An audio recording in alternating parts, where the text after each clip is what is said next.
Petroleum levy आवाम की जेबों से निकाली जाएगी, जो 5 रुपए इजाफे से 55 रुपए फी लीटर बढ़ा दी गई है। पीटीआई रहनुमा फारूक हबीब का ट्वीट, लेम कीमतों में कमी होना थी, लेकिन हुकूमत ने IMF से मुआहदा किया, आवाम पर बोझ डाल रहे हैं।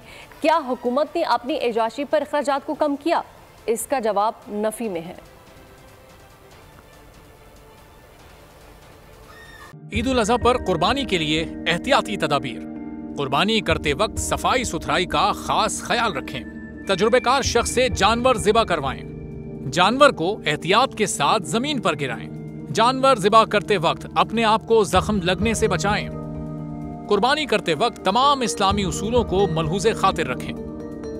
कुर्बानी के बाद खून पर चूना डालें। कुर्बानी के आलाइशों और बाकियात को खुली जगह पर ना डालें। जानवरों के फुजले और आलाइशों को महफूज तरीके से तल्फ करें। गंदगी फैलाने से गुरेज करें और हुकूमती हिदायत पर अमल करें। एहतियात और सफाई सबसे अहम है।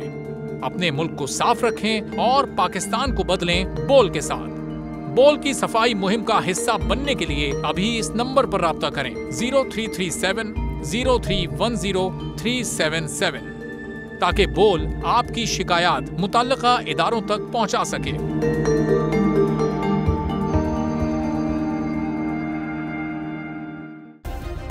सब्सक्राइब करें और बेल दबाएं ताकि कोई खबर रह न जाए।